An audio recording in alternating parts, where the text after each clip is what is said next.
பண்ண போகிறோம் அப்படின்னா எக் பாயில் பண்ண போகிறோம். எனக்கு சாப்பிட்றதுக்கு வாங்க பார்க்கலாம்.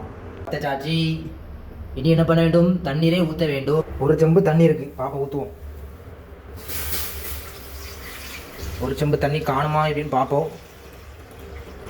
காணாது. அப்போ இன்னொரு செம்பு ஊற்ற வேண்டும். ஒன்றுமே பண்ண முடியாது ஃப்ரெண்ட்ஸ், நம்ம தான் ஒன்றுமே பண்ணி நம்ம குக்கு இது கோமாளி. இரண்டாவது ஒரு செம்பை ஊற்றுகிறோம்.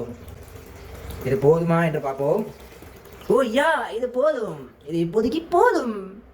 இப்போ எக்குன்னா இருக்கு. ஒன்று போட்டாச்சு, ரெண்டாவது போட்டாச்சு, மூணாவது போட்டாச்சு, நாலாவது அமுக்கியாச்சு.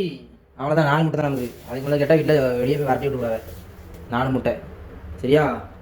இப்போ என்ன போட வேண்டும் என்றால் உப்பு போட வேண்டும். ஸோ உப்பு கண்டிப்பாக தேவைப்படும். ஒன்றுமே பண்ண முடியாது. வேறு உப்பு இல்லைனா ஒன்றுமே பண்ண முடியாது. வாங்க உப்பு போடுவோம். சிறிதளவு உப்பு. ரைட்.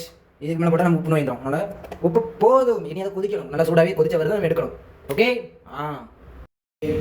ஒன்றுமே பண்ண முடியாது பார்த்துங்க. கொதிச்சிட்டு இனி எதாவது ஆஃப்னு எடுக்க வேண்டியதான். வாங்க ஆஃப் பண்ணுவோம். எடுத்துருமா? வாங்க. ஒன்றாவது எடுப்போமா? ஒன்றுமே பண்ண முடியாது. 2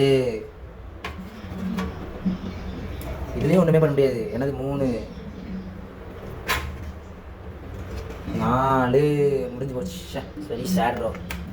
சரி பாருங்கள், இனி சாப்பிடுவோம். அவ்வளோதான், முடிஞ்சு போச்சு. ஒன்றுமே பண்ணாது ஃப்ரெண்ட்ஸ். லைக் பண்ணுங்கள், கமெண்ட் பண்ணுங்கள், ஷேர் பண்ணுங்கள். கமெண்ட்டில் ஒன்றுமே பண்ணு தட்டி விடுங்க. நம்ம தான்